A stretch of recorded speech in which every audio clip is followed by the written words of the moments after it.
Hello everyone, this is John Carr with the Mac Gamecast, and welcome to another Divinity overview / tutorial. And today I am going to be talking about my hybrid characters. So this is going to be focusing on hybrids, and a little discussion at the end about choosing gear for your characters. This is leaning towards lone wolf characters. I don't have any parties, so I'm going to be talking about Lone Wolf as well. So let's basically get started. In my initial character creation video, which I made a while ago, I said I didn't like hybrid characters, and I always wanted to make a video about it. And I thought it wouldn't be fair for me to make a video about it until I tried my hybrid characters. So I used to be playing a co-op game with a buddy as my main game, but then he ended up not having time. I don't like to play our game without him, so I ended up doing this solo game. And these are my hybrid characters, and here I am, level 17. I'm not actually doing anything in Seal. I'm here actually to make another video, which is going to be something else. And I thought, here I am, so I don't want to be spoilery, showing off other locations as little as possible. So anyway, hybrids. Pros and cons. Let's go over those. First of all, up front, I don't think it's very useful to make hybrid characters when you have a full party. And I say that because really 4 characters can cover all your needs. There's very few things 4 pure characters can't do. I mean, it doesn't cover everything, but if you have 2 mages in your party, that covers all your magic. Or at least 1 mage can cover 2 to 3 schools of magic. And if you have 1 warrior in your party, there's a warrior / tank guy, and then you have maybe a ranger or a rogue or something off to the side. I mean, there isn't really anything else. There's warriors, man-at-arms, there's the mages, and then there's rangers and rogues. So you can easily cover everything without having to hybridize. Now, that being said, I think if you are going to go hybrid characters, I would choose Lone Wolf. I actually prefer playing this way because for me, it's a lot more of like an intimate adventure. Just, the 2 heroes, off solving the quest, fighting the monsters. I don't actually like big parties, which is why I prefer the Lone Wolf. So, in my opinion, you should either go all out and go Lone Wolf hybrid, or don't take the Lone Wolf and keep a full party. Or at a minimum, only 1 character. But really, truthfully speaking, the stat boosts from Lone Wolf, which are more vitality and more action points and AP recovery, it's not really worth it to lose a full character over this bonus, like, if I'm being objective. It's more beneficial to actually have a full party, but I prefer 2 characters. It's less turns in combat. And it's more superpowered characters. They get all the loot, they get all the goodies. So it's just the way I prefer to play. But from an objective standpoint, more characters are actually better and be easier. But I'm playing on hard. I've had no trouble. The last fight I actually lost was like level 6. And I've been demolishing everyone since then. So not much of an issue. So what are some other cons of being hybrid? Well, generally speaking, you're going to have less effective skills because you'll run into stat issues. Keep opening and closing windows here. You'll run into stat issues based on your skills. If you're a Lone Wolf, it's a lot to manage.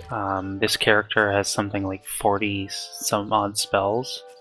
36. She has 39. Actually, she does have 40 now. She has 40 spells, and he's slightly less. He's like 26 or something like that. So it's a lot of spells, and you can't possibly use all those spells in combat, whatsoever. So I have to go into combat and be like, okay, this is what I want to use this time. I often just sort of use random things because it's like, okay, I didn't use this last time, I'll use it this time. Hybrids also need to manage their gear more, but the upsides to hybridizing is you will have a more diverse party, and you'll have more skills, available to you for whatever situation.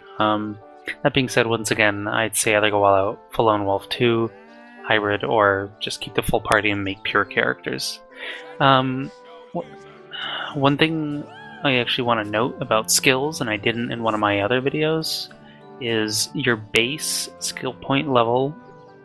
The amount of point, I said the skill cap's level 5, which is true, but it's only true meaning you can put up to 5 points into a skill, but traits and gear can boost your skill beyond the base amount. As you can see here, I have a level 6 blocking skill. I think this guy's level 6 willpower, yeah. You know, so you can actually jack up your skill to 5, then get gear and other things. You know, here from Independent, I'm getting a willpower bonus, for example. So that's something to note. As in, the level cap isn't purely 5. So my hybrids are particularly successful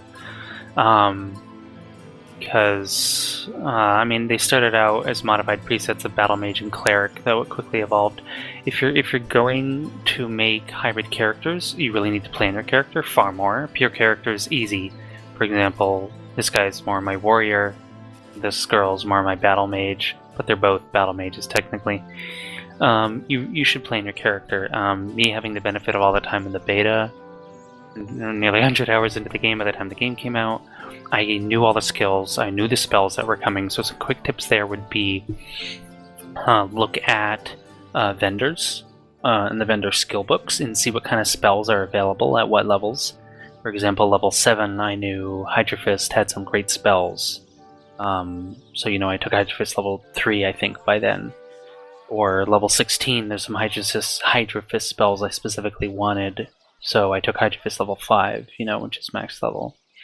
And things like that. So you do need to plan ahead a lot more with hybrid characters, because if I'm a warrior, I'm pumping basically strength and constitution and man-at-arms. It's very simple, it's very straightforward, nothing's complicated.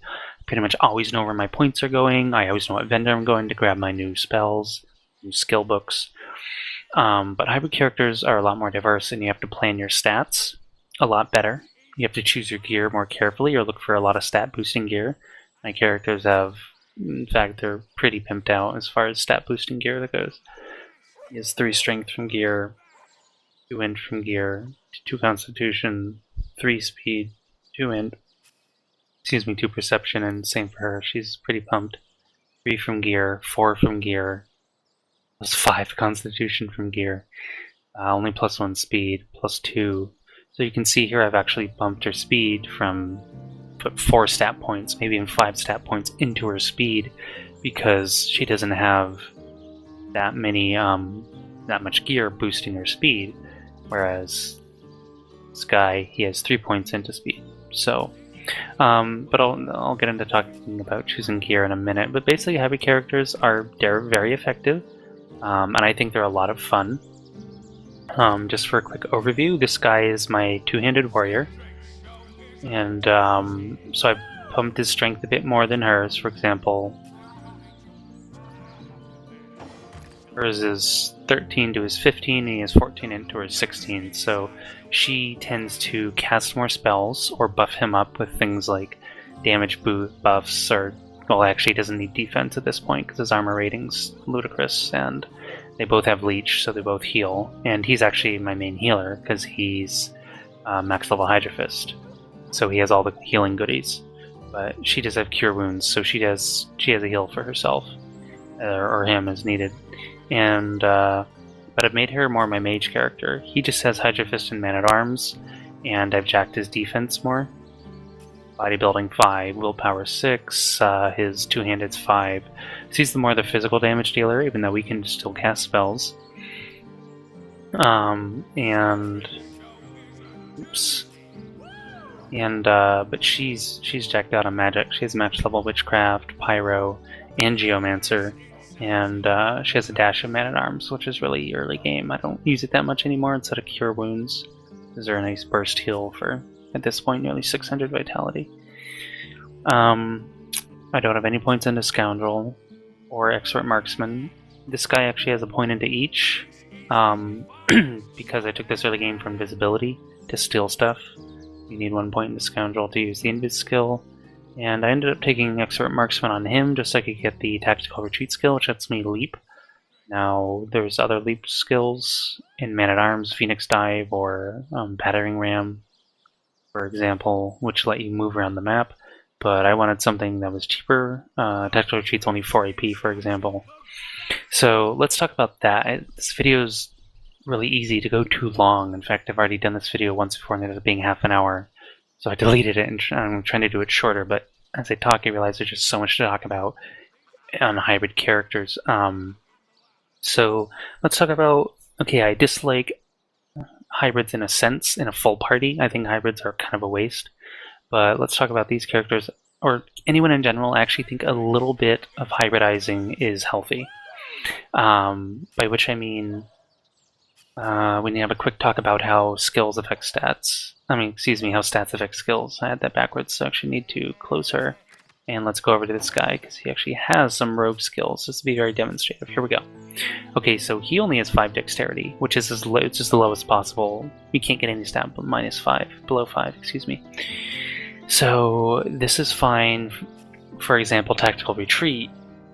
It says I have a penalty for low dexterity, but the skill will always work. There's no chance of the skill not working. But, for example, Survivor's Karma, it only has a 50% chance of working instead of a 100% chance of working, because I have a massive dexterity penalty and I have a massive AP penalty, +4 due to low Expert Marksman. So I'm not actually seriously using this skill, it's just a skill book I found. So, you know, I might as well use it. See, fumbled on applying Lucky. So this is my complaint about hybrid characters. When you hybridize, it's very hard to manage all your stats. Unless you're hybriding a Ranger and Rogue, the primary stat's always dexterity, it's both their skills used, so it becomes very, very easy to hybridize Expert Marksman and Scoundrel characters. Like, it's a breeze. Because you're always going to be pumping your dexterity, it's never going to be an issue, and then it just leaves you with playing around with speed and perception. You never have to worry about int, you don't really have to worry about constitution, and you don't have to worry about strength. They're some of the easiest characters to play in that sense. So, and he has the same thing for his invisibility, which I think is here. He only has a 70% chance to set invisible status. Now, this will probably work, but it also has a very often cancels. See, there we go. My invisibility lasted 1 and maybe half turns, because this penalty still applies whilst you cast the skill, even if it's successful. You can lose the invis because that stat keeps applying every turn. Basically, invisibility is treated as a buff. So you have a 30% chance for the invis to lose, just like when you get knocked down or something, it's your bodybuilding. You have so much of a percentage chance for the knockdown to fail, or the freeze to fail, or whatever, the blind to fail, whatever it is. Not that invisibility is a debuff, but it's treated the same way as per the game's stats. So this is why I don't like hybrid characters. But I've made my hybrid characters in such a way that they don't get stat penalties for the skills I actually use. You know, my Man-at-Arms and my Hydra Fist on him. This I have to use every now and then, but super rarely. And, you know, obviously he's Hydra Fist, everything works. You know, because he's max level in it, and he has a high on the fin skill, where even a level 16 skill, he gets a mild 10% boost from int. Oh, actually, it's level 14 skill, my bad. What's 13 skill? Maybe he doesn't have a level 16 skill, but anyway, if he did, or a level 18 skill, he wouldn't have a int boost, but he probably wouldn't have a penalty either. Same for Man-at-Arms, you know, I have... These are lower level Man-at-Arms skills. This is a decently high one, plus 20% boost. So I don't like the, I really hate the skills that are percentage based. They work, just like the Invis or the Survivor's Karma, because they have low stats, they're not going to work. Like in combat, you spend 4, 6, 8, 10 AP casting a spell, and it doesn't work because your stats are low. To me, like, that's basically unacceptable. I can't handle playing that way. But there's ways to hybridize that are easy. For example, in Man-at-Arms, Cure Wounds will always work. It's just going to work, only heal a certain amount based on your strength. Same thing for Hydro Fist. Well, this is strong regen, minor heals, her first skill. But this skill will always work, no matter how crappy your int or how crappy your Hydro Fist level is. It'll always work, it's just a matter of how much it will heal. So there's certain skills that you can, like, put a point, one skill point's really easy, you know. Put a point into Man-at-Arms or Hydro Fist for the heals, put a point into Expert Marksman for tactical retreat spell, lets you hop around. You know, stuff like that is easy to hybridize with basically little to no, you know, effectiveness loss or effectiveness penalty. So I guess that's pretty much the hybrid discussion. Obviously, it's all individual, but I like to play really, really effective characters, like maximum efficiency style characters. So I've made my hybrids where they don't have any issues. You know, her strength's high enough to use Man-at-Arms. Her int's so high, she gets crazy cooldowns on all her spells. You know, 2 turn cooldown on Mass Weakness, for example. She has a 1-turn cooldown on Blind, you know, stuff like that. 3-turn cooldown on Haste. Haste lasts 3 turns, you know. Really, really handy stuff like that. 1-turn cooldown Immolation, 1-turn cooldown Explode. Like, it's really great. Basically, she can permanently cast things, you know, because her int's so high. But she's still strong enough to smack stuff as well. Even though you can see his damage over here is, you know, easily basic double hers. But that's why I have him smack things, and I have her cast things for the most part. So that works well, but they're both equally capable. She has great armor rating. You know, she has actually more hit points than he does. He has a lot more resistances due to Weather the Storm.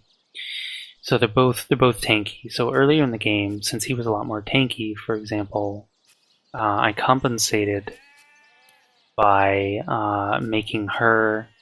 giving her more vitality. At one point, she had double his vitality, like 1,000 to his 500. But I also made her a shield person, one-handed. And she happens to have a really good shield here, 21% blocking, plus shield specialist plus 1. So as you can see, her block rate is 51%. That means she blocks 1 in every 2 attacks, basically guaranteed. And I've blocked sometimes several times in a row from like really big monsters or bosses. It's pretty awesome.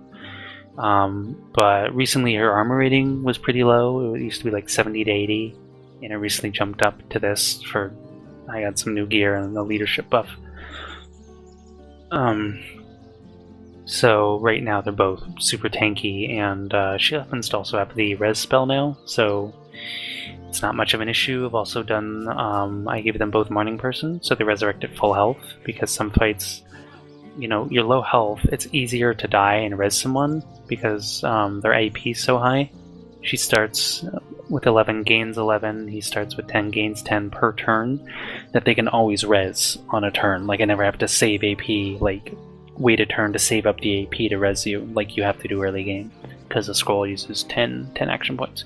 But the res skill, which is a level 16 witchcraft spell, happens to only use... Oh. Weird. I thought it was 8 action points. Apparently it's also 10, my bad. But, the point is, they can both res each other really easily. Sometimes it's easier to let yourself die in res, or I'm repeating myself, than heal back, you know, 1,000, maybe 1,500 hit points, even though they both have strong heals. So I built my characters to be both self-sufficient and team-based, so they can support each other. But they're also very tanky and individual. They both have their own heals. They both capable of damage. So these are pretty handy examples of effective hybrid characters. I haven't taken any Arya Thurge on either of them. I may start doing this. We know it's a bit late, but I gained so many skill points per level 4 because I'm Lone Wolf. It'd be pretty easy to sink a few points into one of them. Maybe him, because he has less magic. You know. But I have, once again, so many skills, doesn't really matter. Okay, this video is already going really long, so I want to quickly talk about choosing gear. My characters, as you can see, they have a lot of legendary items, both of them. So gear is important. I found a lot of this, usually from bosses, or sometimes you get lucky and find it in a chest. They're both using int boosting armor at the moment. He gets immunity to fear. He actually inflicts burning on contact, which is pretty handy, even though he already has a fire sword, so it's kind of like stacking effects. Rings are some of my favorite items because they tend to give you speed. And they're both using speed-based rings, I believe. No, not this one, but this is an int-based ring and gives me a piercing eye shard.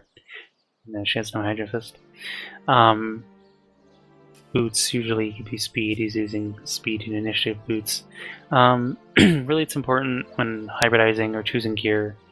You know, often I'll use a lower level item, for example, level 16, but I'm using this level 12 helm. It's giving me perception and leadership. I'm using a level 8 belt because it's giving me strength. I haven't found anything better. Level 10 belt over here is single-handed and shield specialist, because these are both things she uses. For the longest time, I mean, this guy's using a level 13 weapon because it's amazing. Gives him constitution, two-handed, willpower, and a bunch of resistance, HP, does decent damage. There's level 16 weapons that do a good chunk of more damage, but they don't have these kind of stat buffs. So stat boosting gear in weapons are actually more important than higher level damage weapons. For example, she's using this club, which is crazy. +2 strength, +2 constitution. So you can actually repair this. Blacksmith level may not be high enough. Repaired. Okay, we're good. You know, I found one-handed weapons that do almost double this damage, but I found nothing with this kind of stat buff, and these stats are really important to me at this point. I actually need the strength. If I take this off, she'll actually lose her armor, because she needs 13 strength to use this armor. So if she loses the club, she's down to 11 strength, she drops the armor, and I think...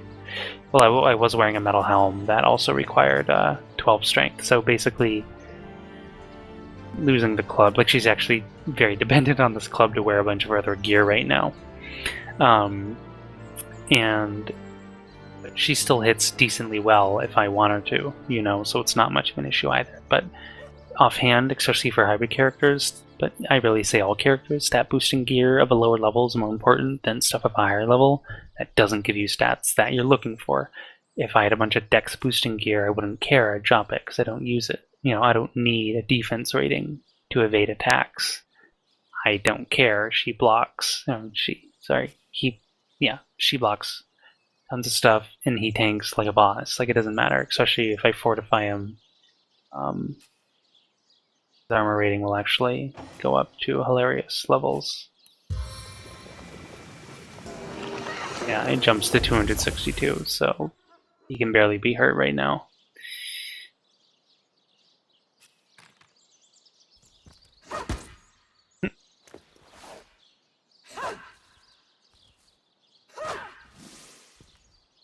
Yeah, he absorbs the majority of it, and she actually lit herself on fire from trying to attack it. But that's his armor. So I'm gonna wrap up this video. It's been too long. Let's put her out here. There we go, all set. But that's basically it. I'd encourage you to play around with the hybrids, but rule of thumb, plan your character, look ahead, plan your skills, look around, get the gear you need, make sure your hybrids fit together. Some overlap is handy. Having 2 pyro mages means tons of fire, for example, or whatever. Or they can each summon fire elementals and whatnot. But at a point, things get really redundant, and it is better to have, you know, make sure you branch out and get enough skills that you need. So that's all, and I'll be back soon with some shorter and more beginner type stuff in Scythial. So thanks for watching. Don't forget to subscribe and leave comments if you have any questions. See you next time.